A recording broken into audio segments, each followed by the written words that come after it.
नमस्कार प्यारे बच्चों। तो बच्चों आज हम क्या समझने वाले हैं? आज हम समझेंगे हमारा जो चैप्टर चल रहा था, कौन सा चैप्टर? हमारा जो चैप्टर या जो अध्याय हमारा चल रहा है वो है वैद्युत रसायन। ठीक है, तो वैद्युत रसायन में हमने क्या पढ़ा? हमने पढ़ा वैद्युत रासायनिक सेल, उसकी संरचना, ये सब हमने देख ली थी। अब आज हम क्या इंटरेस्टिंग पढ़ने वाले हैं? आज हम समझेंगे, जानेंगे इलेक्ट्रोड विभव के बारे में। ठीक है, क्या होता है इलेक्ट्रोड विभव, कैसे उत्पन्न होता है, और इसके बारे में आज हम सभी तरह की बातें जो हैं वो समझेंगे। ठीक है बच्चों, चलिए तो शुरुआत करते हैं हमारे इलेक्ट्रोड विभव की। तो इलेक्ट्रोड विभव को समझने से पहले हमें थोड़ा सा बैक यानी थोड़ा पीछे जाना पड़ेगा। पीछे मतलब कि हमने जो पढ़ा था उसको थोड़ा सा हमें एक बार यहाँ पर दोहराना होगा, है ना। क्या पढ़ा था हमने? हमने देखा था सेल की संरचना, यानी वैद्युत रासायनिक जो सेल है उसकी संरचना हमने पढ़ी थी। ठीक है, उसी संरचना में ही हम चलेंगे क्योंकि वही हमारा टॉपिक है, और उसी में हम पढ़ेंगे इलेक्ट्रोड विभव। ठीक है, तो हमने क्या देखा और क्या जाना था बच्चों? हमने देखा था कि हमने दो कंटेनर या दो पात्र लिए हैं इस तरह से। ठीक है, यहाँ पर ये दो पात्र हमने लिए हैं, नंबर 1 और नंबर 2। ठीक है, इस नंबर 1 में हमने जो इलेक्ट्रोड लेने की जो प्लेट लगाई है, जो छड़ लगाई है, वो किसकी लगाई है? जिंक की। किसकी लगाई है? जिंक की। और इसको इसी के ही विलयन में यानी कि ZnSO4 में हमने डुबो दिया। ठीक है, दूसरी तरफ हमने सेम वही चीज हमने क्या की? यहाँ पर जो हमने छड़ लगाई है वो किसकी लगाई बच्चों? हमने लगाई कॉपर की। ठीक है, और इसको इसी के ही विलयन यानी कि कॉपर सल्फेट में हमने डुबो दिया। ठीक है, अब यहाँ से और यहाँ तक हमने क्या जोड़ा? एक गैल्वेनोमीटर। ठीक है, जो ये बताता है कि विद्युत धारा प्रवाहित होगी या नहीं होगी। ठीक है, पूरा नहीं बनाऊंगी मैं, सिर्फ आपको समझाने के लिए। क्या समझाना है? इलेक्ट्रोड विभव, तो हम यहीं से इसको समझेंगे। ठीक है, तो ये जो हमने लिए हैं दो विलयन और इनकी हमने ये इलेक्ट्रोड्स बनाए हैं। ठीक है, अब हो क्या रहा है इसको हम समझेंगे। ठीक है, यहाँ पे हमारा पता है हमें कि यहाँ पर मेरा क्या हो रहा है, अच्छे से जानते हैं हम। यहाँ पे क्या है? ये क्या है मेरा? ये है एनोड। क्या है? एनोड, है ना। तो यहाँ लिख देती हूँ, ये है एनोड। ठीक है, इस एनोड पर क्या हो रहा था? ऑक्सीकरण। ऑक्सीकरण यही पढ़ रहे थे हम। ठीक है, और सेम कॉपर के लिए देखें तो ये क्या है मेरा? कैथोड। और यहां पर मेरा हो रहा था अपचयन। ठीक है, अपचयन हमारा यहाँ हो रहा था। ठीक है, अब देखिए एनोड पर हमारा कौन सा चार्ज है? नेगेटिव, है ना, नेगेटिव। ठीक है, और कैथोड पर हमारा कौन सा चार्ज है? पॉजिटिव। ठीक है, अब देखो हो क्या रहा है कि जब यहाँ पर हमने क्या किया? हमने इस प्लेट को, यानी कि ये कोई भी मेटल, कोई भी एम धातु है। ठीक है, ये धातु जो भी है यहाँ पर हमने इसका विलयन डाल रहा है सेम यहाँ पर। तो ये जिंक क्या काम कर रहा था कि ये जिंक यहाँ पर Zn+2 के रूप में आ रहा था। तो यहाँ क्या बन रहा था? यहाँ इलेक्ट्रॉन, यानी दो इलेक्ट्रॉन यहाँ पर ये रिलीज कर रहा था। जिंक जो है उसकी ऑक्सीकरण की प्रवृत्ति है, तो जिंक +2 में आ रहा था विलयन में। विलयन में कहाँ में आ रहा है? जिंक +2 में। यहाँ पे जिंक के रूप में उपस्थित है, इसने दो इलेक्ट्रॉन लूज किए यानी दे दिए। दो इलेक्ट्रॉन त्यागने के बाद में क्या बना? Zn+2, यानी इसका क्या हो रहा है? ऑक्सीकरण। ठीक है, अब यहाँ पे जब इलेक्ट्रॉन है तो कौन सा चार्ज है बच्चों? यहाँ पर नेगेटिव, नेगेटिव, नेगेटिव, नेगेटिव। ठीक है, यहाँ पे जो विलयन है Mn+ जो भी आ रही है इस पे, इस Mn+ में यहाँ पर क्या हो गया? Positive, positive, positive, positive, positive, यही हुआ। ठीक है, दूसरे केस में देखते हैं। यहाँ पर मेरे पास में क्या हो रहा है? ये जो मेटल है, इस छड़ के चारों तरफ क्या है? यानी ये जो कॉपर है, ये कॉपर यहाँ पर Cu+2 के रूप में है, +2, है ना, Cu+2, इसके चारों तरफ Cu+2 के रूप में। क्यों? क्योंकि ये क्या चाहती है कि यहाँ से जो इलेक्ट्रॉन आ रहे हैं, ये इलेक्ट्रॉन जो आ रहे हैं, उन इलेक्ट्रॉनों को ये क्या कर ले, ग्रहण कर ले, यही चाहती है। तो कहने का मतलब इस छड़ के चारों तरफ क्या प्रेजेंट है, धनायन। क्या प्रेजेंट है, धनायन, ठीक है। और नीचे की तरफ यहाँ पर क्या रह जाएगा, सिर्फ मेरे पास में ऋणायन। तो इस तरह से एक तरफ धनायन और एक तरफ ऋणायन आ गया, तो यहाँ पर क्या उत्पन्न हो गया है, इस तरह से जब जब धनायन और ऋणायन आएंगे तो यहाँ पर क्या उत्पन्न हो जाता है, विभव। क्या उत्पन्न हो जाता है, विभव, ठीक है। तो इस तरह से जब धनायन और ऋणायन बनते हैं तो क्या उत्पन्न हो जाता है, विभव। और इस विभव को ही क्या बोला जाता है, इसको हम कहते हैं इलेक्ट्रोड विभव। इलेक्ट्रोड विभव, ठीक है। आई मेरी बात समझ में? यानी कि कहने का मीनिंग क्या है कि इसने यहाँ पर इलेक्ट्रॉन दिए और विलयन में क्या आ गए, सारे के सारे धनायन, ठीक है। सेम थिंग जब यहाँ पे हमने देखा उसको चारों तरफ क्या प्रेजेंट है, धनायन, विलयन में क्या रह गया, ऋणायन। तो यहाँ पर धनायन और ऋणायन बन गए। तो इस तरह से धनायन और ऋणायन बनने से क्या हो गया, विभव उत्पन्न होता है। क्या उत्पन्न होता है, विभव। तो ये इलेक्ट्रोड है, दोनों छड़ है, तो इस वजह से उत्पन्न होता है, इसको क्या बोलेंगे, इलेक्ट्रोड विभव, ठीक है। अब देखो दूसरी बात, यहाँ पर ये जो विभव उत्पन्न हो रहा है, ये विभव जो है किस तरफ ज्यादा होगा, इस तरफ ज्यादा होगा या इस तरफ ज्यादा होगा, यानी कि कैथोड पर ज्यादा होगा या एनोड पर ज्यादा होगा। तो बच्चों हमेशा पॉजिटिव की वैल्यू नेगेटिव से ज्यादा होती है ना। पॉजिटिव का मान नेगेटिव से ज्यादा होता है। इसका मतलब यहाँ जो विभव उत्पन्न हो रहा है यह है उच्च विभव, उच्च विभव, ठीक है। और यहाँ पर जो विभव उत्पन्न हो रहा है वो कैसा है, निम्न विभव, निम्न विभव, क्लियर। यानी वहां उच्च विभव और इधर निम्न विभव। क्यों, कैसे हुआ, क्योंकि यहाँ पर क्या आ रहा है, धनायन, पॉजिटिव है सारे, यहाँ पे नेगेटिव है, तो पॉजिटिव ज्यादा होता है, धनायन ज्यादा होता है हमेशा ऋणायन से, है ना। जब कैलकुलेशन करते हैं तो अपन करते हैं ना 0 1 2 3 4, फिर पीछे जाते हैं तब माइनस में जाते हैं, तो ज्यादा नंबर किसका, धनायन का, वैल्यू किसकी ज्यादा, धनायन की। तो ये होता है उच्च विभव। कैसा होगा, उच्च विभव, ठीक है। और ये हमारा होगा निम्न विभव, ठीक है। अब देखो धारा का प्रवाह क्या होता है, धारा का प्रवाह हमेशा उच्च विभव से निम्न विभव की ओर होगा, ठीक है। यहां से यहां तक क्या बहेगी, धारा। तो धारा का प्रवाह कहाँ होगा, धारा का प्रवाह होगा उच्च विभव से निम्न विभव की ओर, ठीक है। उच्च से निम्न, देखो कोई भी चीज कैसे जाती है, उच्च से निम्न की ओर। चाहे हम परासरण पढ़ लें, चाहे हम विसरण पढ़ लें, चाहे हम दाब पढ़ लें, चाहे ताप पढ़, सभी चीजों में जो है वो गमन जब हम पढ़ते हैं तो कहाँ से होता है, हमेशा उच्च से निम्न की ओर, ठीक है। यानी उच्च दाब से निम्न की ओर, उच्च ताप से निम्न ताप की ओर, उच्च सांद्रता से निम्न की ओर। तो इसी तरह से जो धारा है, धारा भी प्रवाह कहाँ होगी बच्चों, उच्च विभव से निम्न विभव की तरफ, ठीक है। तो धारा का प्रवाह भी कहाँ होगा, बिल्कुल विपरीत, ठीक है। तो इस तरह से क्या हो रहा है, इस तरह से धारा का प्रवाह हो रहा है। अब देखो यहाँ पे ये जो विभव उत्पन्न हो रहा है, जब इस इलेक्ट्रोड, इस छड़ के लिए हम बात करें तो यहाँ पर क्या हो रहा है, अपचयन। क्या हो रहा है, अपचयन।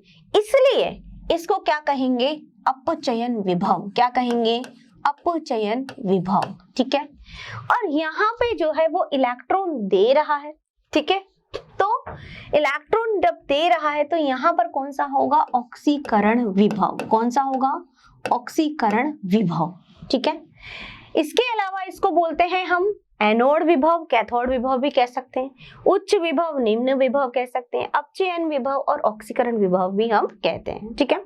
तो यह बात हुई हमारे किसकी, इलेक्ट्रोड विभव की। क्या मतलब हुआ कि ये जो इलेक्ट्रॉन देते हैं, देखो जिसकी जितनी इलेक्ट्रॉन देने की प्रवृत्ति होगी उसमें उसका वहां पर क्या होगा, ऑक्सीकरण विभव, ठीक है। इलेक्ट्रॉन देने की प्रवृत्ति जितनी ज्यादा होगी वहां पर उसका क्या होगा, ऑक्सीकरण विभव।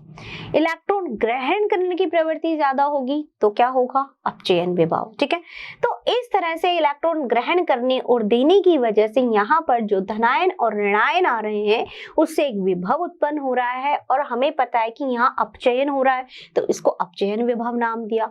वहां पर ऑक्सीकरण हो रहा है तो उसको ऑक्सीकरण विभव का हमने नाम दिया। ठीक है बच्चों, तो ये आपको अच्छे से समझ में आ गया होगा हमारा इलेक्ट्रोड विभव क्या होता है। ठीक है, अब हम बात करेंगे किसकी, अब हम बात करेंगे कि जो हमारा विभव है यानी ऑक्सीकरण विभव और अपचयन विभव क्या होता है। ठीक है, देखो तो बच्चों देखते हैं अब ऑक्सीकरण तथा अपचयन विभव। ठीक है, तो सबसे पहले हम देखते हैं ऑक्सीकरण विभव। ठीक है, सबसे पहले हम बात करेंगे किसकी, सबसे पहले हम बात करेंगे ऑक्सीकरण विभव। ठीक है, अब देखिए ऑक्सीकरण विभव की बात करेंगे तो मैंने आपको क्या बताया कि जैसे कि हमने ये पात्र लिया है, ठीक है, और इसमें हमने जिस भी धातु की यानी कि किसकी डाली है, जिंक की छड़ डाली है हमने, ये जिंक की है। ठीक है, अब क्या हो रहा है, यहाँ से जिंक जो है वो क्या दे रहा है, +2 आयन। यहाँ पर क्या है, इलेक्ट्रॉन, क्या है, इलेक्ट्रॉन, तो इलेक्ट्रॉन क्या है, नेगेटिव चार्ज, क्या है, नेगेटिव चार्ज। ठीक है, और विलयन में यहाँ क्या उपस्थित है, ZnSO4, तो यहाँ पे क्या जनरेट हो रहा है, ये यहाँ पर दे रहा है +2 आयन, यानी कि जिंक इलेक्ट्रॉन देता है, ये जिंक की हेड है, इसने इलेक्ट्रॉन दिए, तो इलेक्ट्रॉन देने पर यहाँ पर ये क्या देगा, यहाँ पर ये देगा धन आवेशित आयन, यानी कि Zn+2 क्या आ रहा है, प्लस प्लस, क्या हो जाएगा सब तरफ plus plus plus plus plus. ठीक है, तो हमने अभी अभी देखा कि इस तरह से धनायन और ऋणायन उत्पन्न हो गए तो इनके मध्य विभवांतर हो गया। ठीक है, तो यहाँ पर क्या उत्पन्न हो गया, विभव, क्या हो गया, विभव, तो इसका खुद का विभव होगा, किसका, जिंक का। तो अब जिंक जो है वो क्या कर रहा है बच्चों, जिंक यहाँ पर इलेक्ट्रॉन दे रहा है, इलेक्ट्रॉन दे रहा है। ठीक है, तो जिंक क्या कर रहा है, जिंक इलेक्ट्रॉन दे रहा है, तो हम क्या कह सकते हैं कि यहाँ पर जो मेरी मेटल है, ये जो मेटल है, ये जो धातु है, ये धातु क्या कर रही है, ये इलेक्ट्रॉन जो है वो दे रही है। तो इलेक्ट्रॉन देने के बाद में इस पर जो भी आवेश होगा वो क्या होगा, Mn+। ठीक है, अब यहाँ पर जितने भी इलेक्ट्रॉन देगी वो क्या होगा, N इलेक्ट्रॉन। कहने का मतलब क्या हुआ, यहाँ पे सारी बात फिर से मैं आपको बता रही हूँ कि जो जिंक है वो जिंक क्या कर रही है, इलेक्ट्रॉन उसकी देने की प्रवृत्ति है। भाई जितनी ज्यादा इलेक्ट्रॉन देने की प्रवृत्ति होगी या इलेक्ट्रॉन ग्रहण करने की प्रवृत्ति होगी उसी पर ही उसका क्या निर्भर करेगा, विभव निर्भर करेगा। ठीक है, अब देखो यहाँ पर जिंक जो क्या कर रहा है, जिंक जो है वो इलेक्ट्रॉन दे रहा है, तो इलेक्ट्रॉन देना मतलब क्या हो रहा है, ऑक्सीकरण। तो यहाँ पर धनायन और ऋणायन बन रहे हैं, जिस वजह से यहाँ पर क्या उत्पन्न हो जाएगा, विभव, क्या हो जाएगा, विभव। अब इसमें ऑक्सीकरण हो रहा है, यानी कि जो धातु है वो इलेक्ट्रॉन दे रही है, धातु इलेक्ट्रॉन दे रही है, तो इलेक्ट्रॉन देने की प्रवृत्ति जितनी ज्यादा होगी उसका ऑक्सीकरण विभव उतना ही ज्यादा होगा, या हम कह सकते हैं ऑक्सीकरण विभव डिपेंड करता है कि मतलब जितने ज्यादा इलेक्ट्रॉन देगा, इलेक्ट्रॉन देने की प्रवृत्ति जितनी ज्यादा होगी उस केस में उसका ऑक्सीकरण विभव उतना ही अधिक होगा। ठीक है, अब देखो यहाँ पर बात आती है कि जिंक जो है इसने इलेक्ट्रॉन दिए, 2 इलेक्ट्रॉन दिए। हम क्या देख रहे हैं कि जो जिंक है ये क्या कर रहा है, ये जिंक जो है इसने इलेक्ट्रॉन दिए, 2 इलेक्ट्रॉन दिए, इस पर +2 आवेश आ गया और ये 2 इलेक्ट्रॉन इसके निकल गए। ठीक है, अब देखो ये तो एक सिंपल हमने जिंक के लिए बताया, लेकिन हम इसके लिए कोई भी अगर धातु लेते हैं तो हमारा जो है हम उसको कैसे प्रदर्शित करेंगे, इस तरह से। ठीक है, तो यहाँ पर ये हो रहा है ऑक्सीकरण विभव। अब इसको प्रदर्शित कैसे किया जाए, ऑक्सीकरण विभव को कैसे प्रदर्शित करेंगे आप, देखिए ऑक्सीकरण विभव जो है बच्चों इसको प्रदर्शित किया जाता है ई किससे, OX, EOX। ठीक है, ऑक्सीकरण, तो यहाँ पर इसको कैसे लिख सकते हैं, ई किसका लिख सकते हैं, जिंक का हो रहा है, क्या हो रहा है, Zn+2, Zn से Zn से Zn+2। अब हमें इस धातु के लिए लिखना है, तो अब कैसे लिखेंगे हम इसको? इस धातु के लिए अगर लिखना है तो कैसे हो जाएगा? ये हो जाएगा E M and then M plus N, ठीक है। यानी कि इस तरह से किसी भी धातु के लिए ये हमने क्या किया, हमने इसको प्रदर्शित किया है कि किस तरह से कोई भी धातु जब इलेक्ट्रॉन देती है तो इलेक्ट्रॉन देने की वजह से या इलेक्ट्रॉन ग्रहण करने की वजह से वहां पर क्या उत्पन्न हो गए हैं? विभव। क्यों हो गया है? क्योंकि यहाँ पे प्लस और माइनस जनरेट हो गए, है ना। क्योंकि ये इलेक्ट्रॉन दे रहा है तो यहाँ माइनस हो गया है, यहाँ पे प्लस आ गए हैं। अब इस वजह से इसमें क्या हो गया? विभवांतर यानी विभव उत्पन्न हो गया। तो ऑक्सीकरण विभव क्यों कहा? क्योंकि इलेक्ट्रॉन दे रहा है, इलेक्ट्रॉन देने की प्रवृत्ति है, इसलिए यह क्या कहलाएगा? यह कहलाएगा ऑक्सीकरण विभव, ठीक है। अब यहाँ पर देखो विलयन में क्या है? धनायन, ऊपर क्या है? ऋणायन, ठीक है। क्योंकि जो ZnSO4 है वो किस में है बच्चों? हमारा एक्वस में, ध्यान रखिएगा, विलयन में। अब देखिए, तो इसको इस तरह से हमने क्या किया? प्रदर्शित कर दिया। इसको प्रदर्शित करेंगे E से। किससे? E से। तो EOX यानी ऑक्सीडेशन बराबर E, ये मैंने लिखा, हमने जिंक के लिए निकाला था तो जिंक के लिए। अब अगर हमें निकालना है किसके लिए? किसी भी धातु के लिए, तो हम इसको इससे प्रदर्शित करेंगे, ठीक है। अब बात आती है हमारे, ये तो बात हो गई किसकी? ऑक्सीकरण विभव की, ठीक है। अब हम बात करेंगे किसकी? अब हम बात करेंगे हमारे अपचयन विभव की, ठीक है। चलिए अब हम देखते हैं हमारा अपचयन विभव।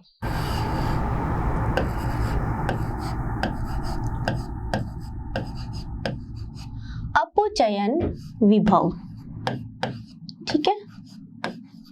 अपचयन विभव, अब हमने क्या देखा? अपचयन विभव में हमने जो धातु ली थी वो धातु क्या ली थी बच्चों? यहाँ पर हमने ली थी कॉपर। क्या लिया था यहाँ पे? कॉपर। जो विलयन भरा हुआ है, ये विलयन हमारा किसका भरा हुआ था? इसमें कॉपर सल्फेट यानी CuSO4 का। अब देखो यहाँ पर क्या है? यहाँ पर इस रॉड के चारों तरफ क्या है? धनायन। क्यों है? क्योंकि कॉपर इस इंतजार में बैठा है कि इसके पास में इलेक्ट्रॉन आए, ये इलेक्ट्रॉन का वेट कर रहा है, क्योंकि ये किस कंडीशन में? Cu+2। तो Cu+2+2 यानी प्लस प्लस प्लस, इस रोड के चारों तरफ क्या है? प्लस प्लस प्लस है, ठीक है। यानी कि इसके चारों तरफ प्लस, तो यहाँ पर क्या रह जाएगा? SO4। क्या रह जाएगा? SO4। तो यहाँ पर माइनस और प्लस फिर से जनरेट हो गए, तो इस वजह से क्या उत्पन्न हो गया? विभव। देखो यहाँ जो विभव की बात करेंगे ना बच्चों, वो सिर्फ और सिर्फ इस कॉपर का होगा, यानी इस धातु के लिए बात कर रहे हैं हम, ठीक है। अब देखो यहाँ पे जो कॉपर धातु है, इसके लिए यहाँ पे ये विभव उत्पन्न हो गया है। अब बात क्या है? बात ये है अपचयन विभव के। अपचयन विभव मतलब इसकी इलेक्ट्रॉन ग्रहण करने की क्षमता जितनी ज्यादा होगी, इलेक्ट्रॉन ग्रहण करेगा। इलेक्ट्रॉन वहां से आ रहा है, कहां से आ रहा है? जिंक से। जो अभी हमने गैल्वेनी सेल में हमने जो स्ट्रक्चर देखी उसके अकॉर्डिंग जो है क्या हो रहा है? इलेक्ट्रॉन जिंक से आते जा रहे, आते जा रहे, आते जा रहे। इनको कौन ले रहा है? कॉपर लेता जा रहा है। क्यों? कॉपर को रिक्वायरमेंट है, जरूरत है, तो कॉपर उसको ले रहा है। लेकर के वो क्या बना रहा है? वो वहां पर जो है एक कॉपर की पूरी परत जमा हो रही है। क्यों जमा हो रही है? कॉपर ने इलेक्ट्रॉन ग्रहण किया, Cu+2 की स्टेट में प्रेजेंट है। Cu कैसे प्रेजेंट है? Cu+2, है ना। तो ये कि इसको 2 इलेक्ट्रॉन चाहिए, तो इलेक्ट्रॉन जैसे ही आता है ये इलेक्ट्रॉन को लेगा और किस में परिवर्तित हो जाएगा? कॉपर में। और ये कॉपर कहाँ जमा हो जाएगी? इस प्लेट के ऊपर, ठीक है। तो अब यहाँ पर क्या रह गया? यहाँ माइनस, और इसके चारों तरफ क्या है? प्लस, यानी कि धनायन और ऋणायन जनरेट हो गए, तो इससे क्या उत्पन्न हो गया? विभव। तो इस तरह से जितनी इसकी इलेक्ट्रॉन ग्रहण करने की प्रवृत्ति होगी उतना ही इसका क्या होगा? अपचयन विभव, ठीक है। अब इसके लिए रिएक्शन हमारी क्या हो रहा है? अपचयन। अपचयन मतलब इलेक्ट्रॉन ग्रहण कर रहा है। कॉपर क्या कर रहा है? कॉपर 2 इलेक्ट्रॉन ग्रहण कर रहा है, ठीक है। किस स्टेट में है? +2, तभी तो 2 इलेक्ट्रॉन ले रहा है ना। तो जब ये 2 इलेक्ट्रॉन ले रहा है तो क्या बना रहा है? ये बना रहा है कॉपर धातु, ठीक है बच्चों। अब देखो इसको हम कैसे प्रदर्शित करेंगे? इसको हम प्रदर्शित करेंगे E रेड से। E रेड यानी रिडक्शन हो रहा है, ठीक है। E रेड से इसको प्रदर्शित करेंगे। अब देखो यहाँ चाहे तो हम आप इसको ऐसे भी लिख सकते हैं, स्मॉल में लिखते हैं इसको, ठीक है। E रेड, ठीक है। अब E रेड यानी क्या हो रहा है? रिडक्शन। तो कैसे लिखेंगे इस रिडक्शन को? इसको लिखेंगे E, Cu प्लस 2 किस में कन्वर्ट हो रहा है? Cu में, तो Cu प्लस 2 Cu, ठीक है, क्लियर। तो यानी इसका रिडक्शन हो रहा है। देखो बच्चों, इतना सा ध्यान रखना है, धनायन जब बढ़ते हैं यानी धनावेश में वृद्धि होती है, तब उस केस में हमेशा क्या होता है? ऑक्सीकरण, ठीक है।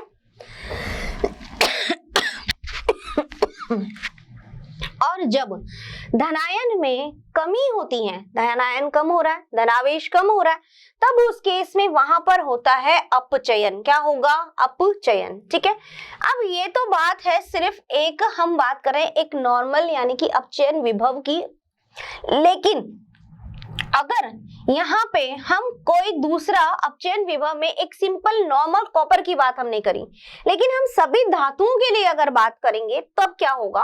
तो सब धातु की अगर बात करते हैं तो क्या होगा? मेटल, है ना, ये मेटल क्या करेगी? इसने प्लस तो N प्लस N, ठीक है, क्या हुआ? N इलेक्ट्रॉन ग्रहण करेगी और क्या बन जाएगी? M, metal. तो अब इसको कैसे प्रदर्शित करेंगे? इसको ऐसे E M plus N and then M, ठीक है। तो बच्चों आपको सिर्फ ये ध्यान रखना है कि हमें इसे प्रदर्शित कैसे करना है।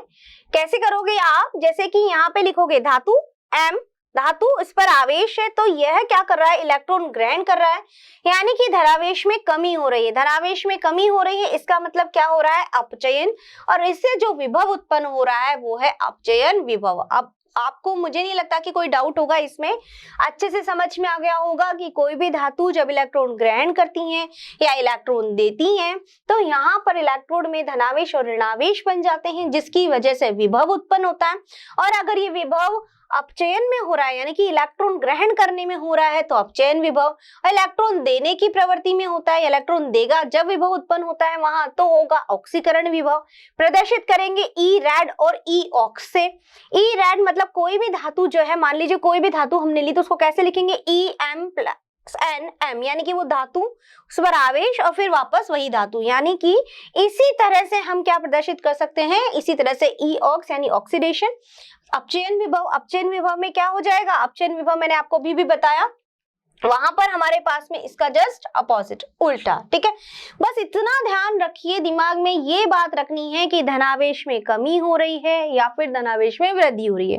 अगर वृद्धि होती है तो ऑक्सीकरण विभव है, और अगर कमी हो रही है तो अपचयन विभव है। तो मतलब आपको ये ध्यान रखना है कि कहाँ ऑक्सीकरण हो रहा है और कहाँ अपचयन हो रहा है, ठीक है। चलिए, अब ये बात हो गई हमारे किसकी? ये बात हो गई हमारे इलेक्ट्रोड विभव की। अब हम बात करेंगे कि इलेक्ट्रोड विभव जो है वो किस पर निर्भर करता है, ठीक है, यानी कि कौन से ऐसे कारक हैं जो इलेक्ट्रोड विभव को प्रभावित करते हैं, ठीक है। तो हम कह सकते हैं यहाँ पर इलेक्ट्रोड, ठीक है। इलेक्ट्रोड कौन से हैं हमारे? इलेक्ट्रोड कौन से हैं जो हम पढ़ रहे हैं? इलेक्ट्रोड है हमारा, क्या इलेक्ट्रोड बना रहे हैं बच्चों? हम इलेक्ट्रोड बना रहे हैं कैथोड, कैथोड और एनोड, यही तो है हमारे इलेक्ट्रोड, है ना, कैथोड और एनोड, ठीक है। तो इलेक्ट्रोड को प्रभावित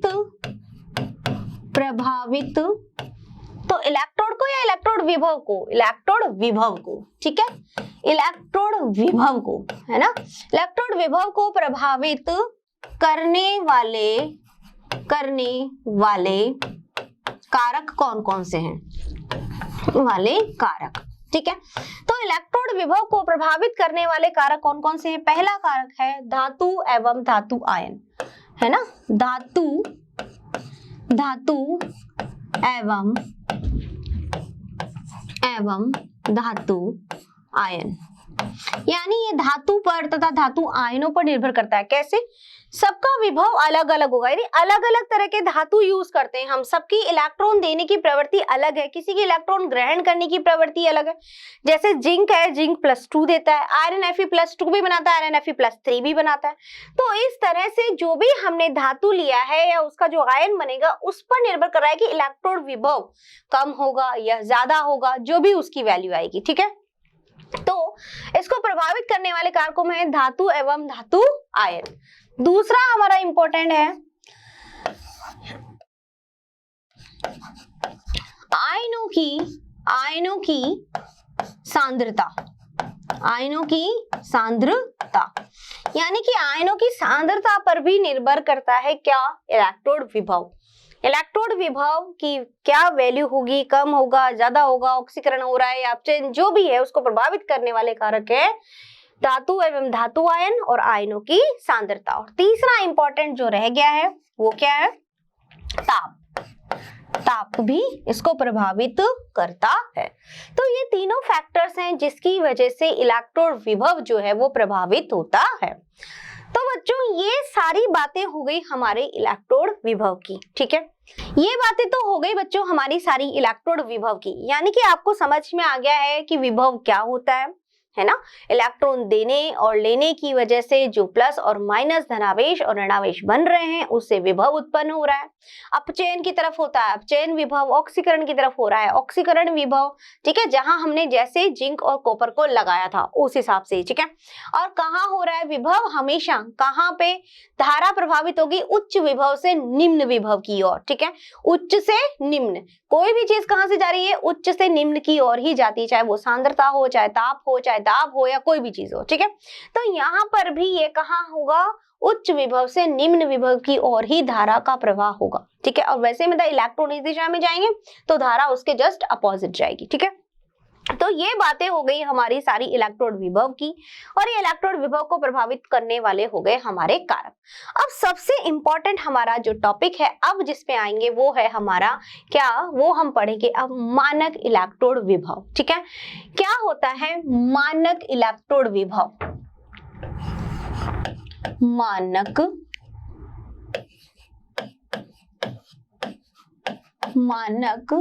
इलेक्ट्रोड विभव, ठीक है बच्चों। अब मानक इलेक्ट्रोड विभव क्या है, इलेक्ट्रोड विभव तो हमने पढ़ा, मानक का मतलब क्या है, मानक का मतलब यहाँ पर है कुछ ऐसी परिस्थितियां लगा दी हैं, है ना, कुछ परिस्थितियां ऐसी लगा दी हैं जब उस पर विभव ज्ञात किया जाए तो उसको बोलते हैं मानक इलेक्ट्रोड विभव। वही विभव तो उत्पन्न हो ही रहा था ऑक्सीकरण की वजह से और अपचयन की वजह से, ठीक है, हमने देखा।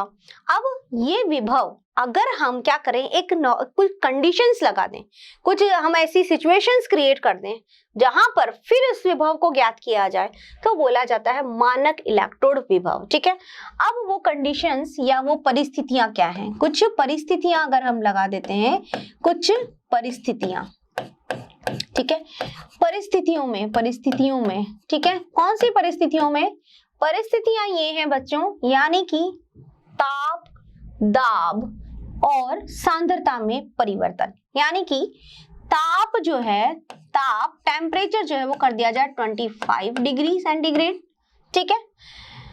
दाब प्रेशर क्या लगा दिया जाए 1 एटमॉस्फेरिक या 1 बार, ठीक है। नेक्स्ट सांद्रता, जो भी विलयन आप ले रहे हो, सांद्रता मतलब कितना ले लो 1 एम, 1 मोलर, ठीक है। तो इन तीनों परिस्थितियों में अब अगर इलेक्ट्रोड विभव ज्ञात करेंगे, ठीक है, यानी कि जब हमने इलेक्ट्रोड विभव ज्ञात करने के लिए कुछ परिस्थितियां लगा दी, कुछ कंडीशंस अप्लाई कर दी हैं, ठीक है। वो परिस्थितियां क्या करी, हमने यूं किया कि ताप हमने इतना रखा 25 डिग्री सेंटीग्रेड, दाब हमने 1 एटमॉस्फेयर या 1 बार, और सांद्रता हमने विलियन जो भी हम ले रहे हैं उसकी ले ली 1 एम, ठीक है। अब ज्ञात करो इस इलेक्ट्रोड विभव को, तो वो क्या कहलाएगा, मानक इलेक्ट्रोड विभव, क्या कहलाएगा, मानक इलेक्ट्रोड विभव, ठीक है। अब मानक इलेक्ट्रोड विभव है तो यहाँ भी अपचयन और ऑक्सीकरण तो होगा, ऐसी बात तो नहीं है कि मानक कर दिया तो इसका मतलब ऑक्सीकरण अपचयन नहीं होगा, वो तो होगा ही, जब भी तो हम विभव पढ़ रहे हैं, है ना, जब भी तो हम जान रहे हैं कि इलेक्ट्रोड विभव, भाई विभव उत्पन्न हो रहा है, इसका मतलब वहां ऑक्सीकरण भी हो रहा है और अपचयन भी हो रहा है। अब मानक यानी इस कंडीशंस में हम कर रहे हैं तो क्या कहलाएगा, वो मानक अपचयन विभव या मानक ऑक्सीकरण विभव, ठीक है। तो पहला हम लेते हैं इसमें क्या, मानक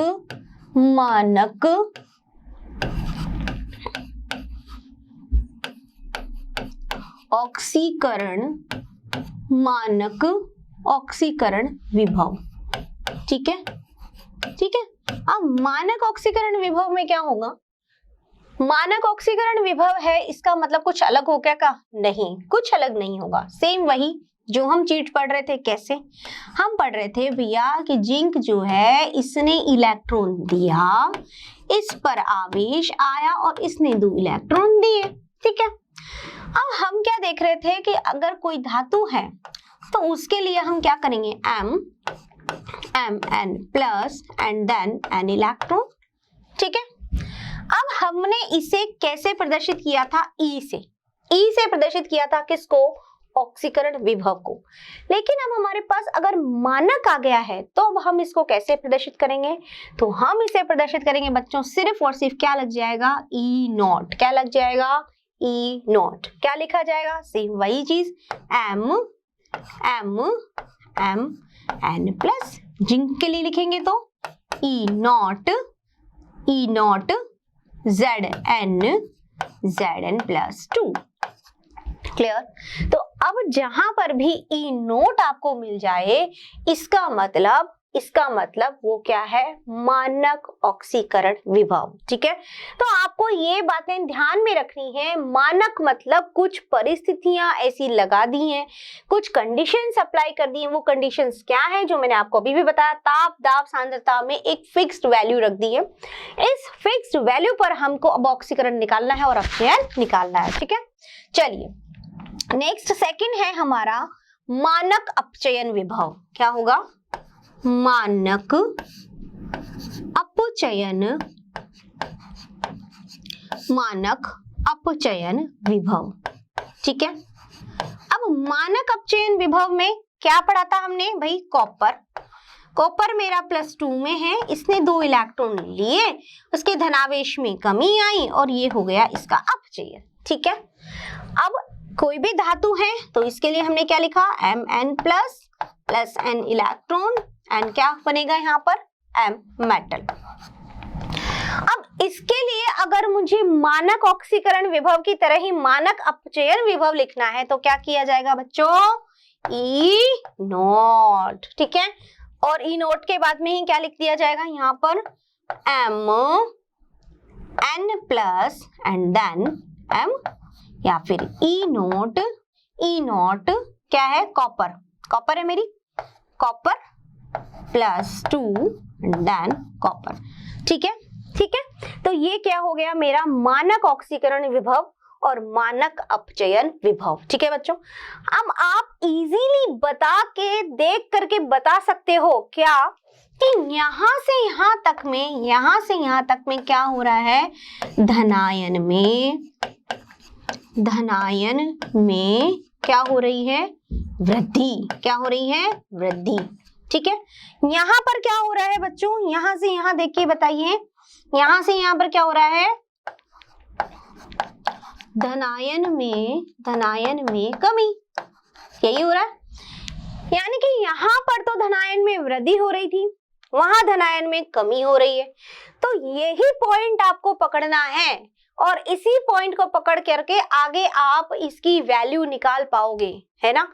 हमें क्या आगे निकालना पड़ेगा, हमें आगे निकालना पड़ेगा पूरे सेल का विभव। तो उस सेल के विभव को निकालने के लिए जो क्वेश्चंस आपके पास आएंगे, वहां पे आपको यही कंडीशंस देख करके और समझना है कि भैया यहाँ से यहाँ इलेक्ट्रॉन जो है वो क्या हो रहे हैं, दे रहा है, यानी धनायन में वृद्धि हो रही है। और ये पूरा प्रोसेस, ऑक्सीकरण का प्रोसेस जो है हमारा, वो किस पे होता है, ये कहाँ हो रहा है, एनोड, कहाँ है, एनोड पर, ठीक है ना। और ये कहाँ हो रहा है हमारा, कैथोड पर, ठीक है। तो यह प्रोसेस हो रहा है हमारा एनोड पर, यानी एनोड पर जो है वो इलेक्ट्रॉन दे रहा है जिससे विभव उत्पन्न हो रहा है।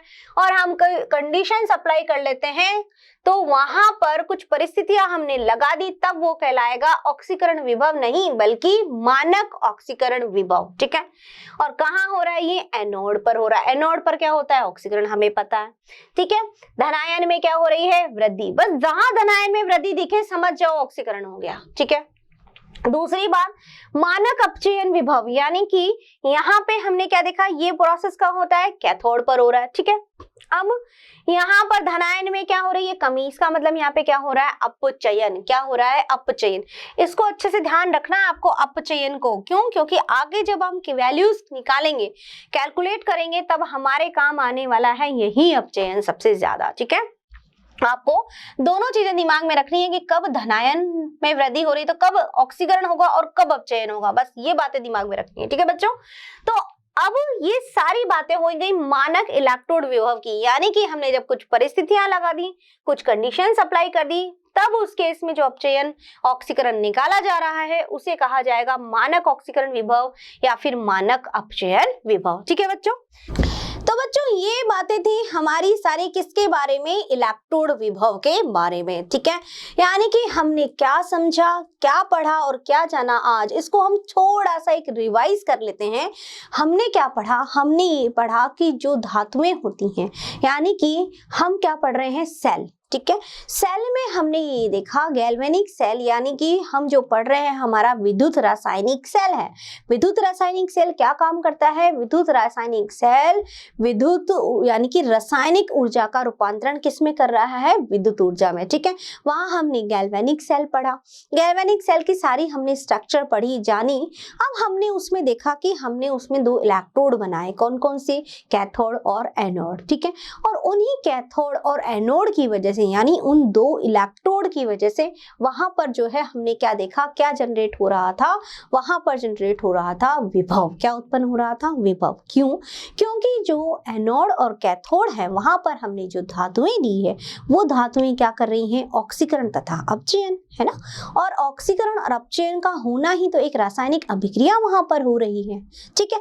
तो इस वजह से वहां पर क्या उत्पन्न हो रहे हैं, धनायन एवं ऋणायन। अब यही धनायन और ऋणायन उत्पन्न होने की वजह से वहां पर क्या उत्पन्न हो गया है, विभव, ठीक है। वही हमने पढ़ा इलेक्ट्रोड विभव। हमने देखा कि जहां ऑक्सीकरण हो रहा है वो हो हमारा ऑक्सीकरण विभव, जहां हमारा अपचयन हो रहा है हमारे उसमें सेल में हमने जो स्ट्रक्चर देखी थी उसकी बात कर रही हूं मैं, तो वहां पर क्या हो रहा है, वहां हो रहा है ऑक्सीकरण तथा अपचयन, और उनसे उत्पन्न होने वाला विभव है ऑक्सीकरण विभव एवं अपचयन विभव, ठीक है। अब अगर यह जो विभव उत्पन्न हो रहा है, हमने इसको प्रदर्शित करने का तरीका भी देख लिया कि इसको कैसे प्रदर्शित किया जाता है। अब इसके साथ साथ सबसे इंपॉर्टेंट चीज ये कि हमने एक चीज और जानी, क्या, वो था मानक इलेक्ट्रोड विभव, ठीक है। मानक इलेक्ट्रोड विभव यानी कि जब विभव जो है वो एक स्पेशल कंडीशन में, एक मानक परिस्थितियों में ज्ञात किया जाए। वही विभव तो हम ज्ञात कर ही रहे हैं, लेकिन अगर हमने वहां पर कोई परिस्थिति लगा दी, कौन सी परिस्थिति लगाई, ताप, दाब और सांद्रता, इनमें परिवर्तन करके एक फिक्स वैल्यू हमने रख दी वहां पर, ठीक है। तब जब हमने जो विभव ज्ञात किया वो था हमारा मानक इलेक्ट्रोड विभव, ठीक है। तो बच्चों इस तरह से ये पूरी बात थी हमारी इलेक्ट्रोड विभव के बारे में। अब जब हम आगे पढ़ेंगे और जानेंगे हमारे जो क्वेश्चंस हैं आगे के, यानी कि हम आगे जो कैलकुलेट, इस विभव को कैलकुलेट भी तो करेंगे, तो इस विभव को कैसे कैलकुलेट किया जाता है वो हम सीखेंगे अगले लेक्चर में, ठीक है। और वो सब बातें, यानी कि कैसे वैल्यू रखनी है, क्या मान निकलेगा, वो सब हम करेंगे, ठीक है। तो बच्चों हम तो आपको काफी चीजें प्रोवाइड करवा रहे हैं, बता रहे हैं, यहाँ समझा रहे हैं। इसके अलावा भी अगर आपको कुछ भी जानना समझना है, यानी कि और अगर एक्स्ट्रा क्वेश्चंस हैं, वो सब आपको मिलेंगे मोशन लर्निंग ऐप पर। यानी कि मोशन लर्निंग ऐप डाउनलोड कीजिए और वहां से डीपीपी और क्वेश्चंस, जो भी मटेरियल है, जो भी पढ़ाया जा रहा है, वो सब आपको वहां पर मिलेगा, ठीक है बच्चों। तो एवरीथिंग इज अवेलेबल देयर, सब कुछ वहां पे अवेलेबल है। अब आपको क्या करना है, आपको सिर्फ और सिर्फ वो ऐप डाउनलोड करना है, ठीक है बच्चों। तो ये सारी बातें थी हमारे आज के लेक्चर की, यानी कि इलेक्ट्रोड विभव की, ठीक है बच्चों। तो इलेक्ट्रोड विभव को अच्छे से समझ गए होंगे आप, जान गए होंगे आप कि क्या होता है। अब मुझे नहीं लगता कि कोई डाउट होगा आपके मन में, है ना। इसको लेकर के। तो अब जब हम पढ़ेंगे ना आगे, तो अब आपको क्या होगा, आपको फटाफट चीजें जो है वो करने में इजी रहेगा। देखो मैंने स्टार्टिंग में ही आपको ऑक्सीकरण अपचयन बता दिया था। क्यों बताया था? बेसिक कॉन्सेप्ट्स में, ताकि हम आगे जब पढ़े तो आपको प्रॉब्लम नहीं आए, ठीक है। और वही चीज हमने की भी। अब हम क्या जानेंगे बच्चों, अब हम जो आगे क्वेश्चंस करेंगे और पढ़ेंगे समझेंगे, वो अब आपके लिए और भी इजी हो जाएगा, ठीक है। तो इसको अच्छे से पढ़िए, समझिए, जानिए और मोशन लर्निंग ऐप डाउनलोड कीजिए, ठीक है बच्चों। तो आज के लिए इतना ही। आई होप आप सबको बहुत अच्छे से समझ में आया। तो थैंक यू, धन्यवाद एवरीवन। आशा करता हूं हमारे टॉप एजुकेटर का यह लेक्चर आपको पसंद आया होगा। अगर पसंद आया है तो वीडियो को लाइक करिए, चैनल को सब्सक्राइब करिए और शेयर भी करिए, क्योंकि ज्ञान बांटने से बढ़ता है और सही बताऊं तो पुण्य भी मिलता है। मुझे सुनने के लिए बहुत बहुत धन्यवाद। Thank you.